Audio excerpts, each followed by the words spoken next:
जोहार ले ले वो भगत के मैया जय जोहार ले ले, जय जोहार ले ले वो भगत के मैया जय जोहार ले ले, जय जोहार ले ले दाई जय जोहार ले ले वो, जय जोहार ले ले मैया जय जोहार ले ले वो।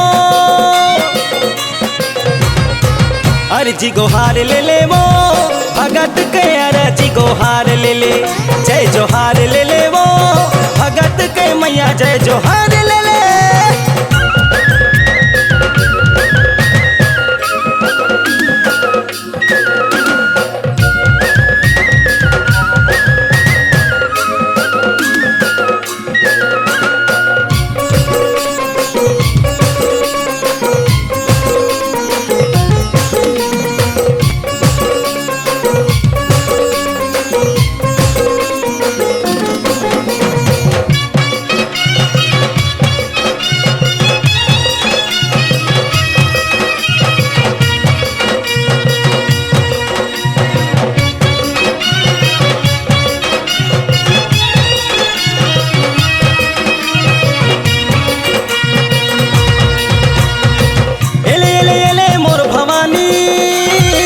चरण में फूल चढ़ाव तुम्हें सेवा में कटे जी नगानी वो ऐसे आस लगाए हूँ मैं।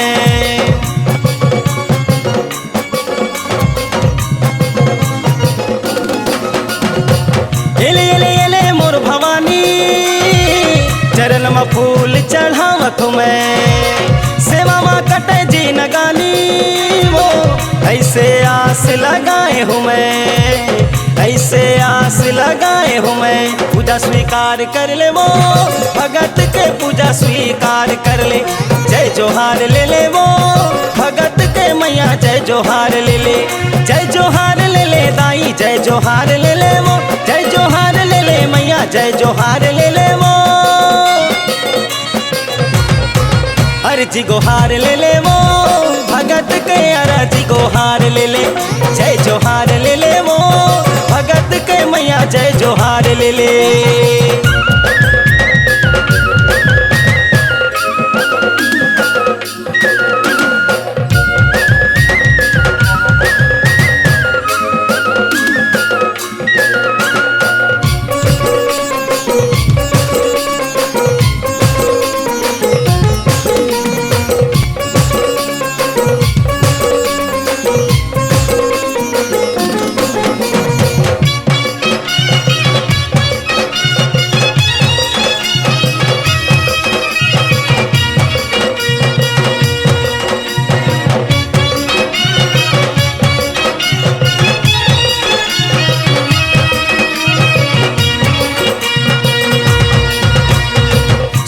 सुमर के माता रानी धोई धोई चरण मनावत मैं, करके अंदाना बंदना तोरे तो जस लगावत मैं।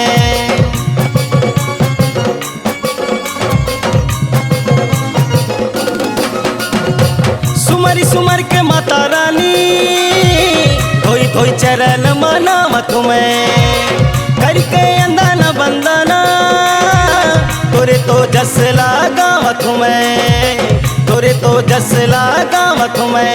कल्याण करबे वो भगत के मैया कल्याण करबे, जय जोहार ले ले वो भगत के मैया जय जोहार ले ले, जय जोहार ले ले दाई जय जोहार ले ले वो, जय जोहार ले ले मैया जय जोहार ले ले वो।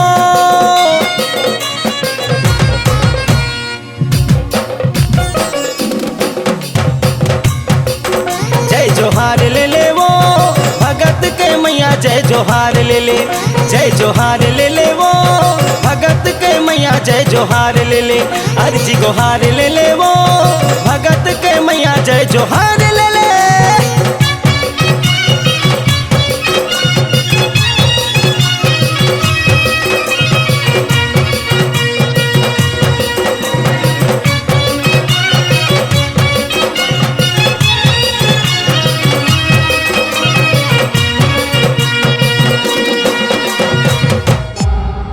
C-Log Digital Recording Studio, Cordoba. Contact number 99071192115.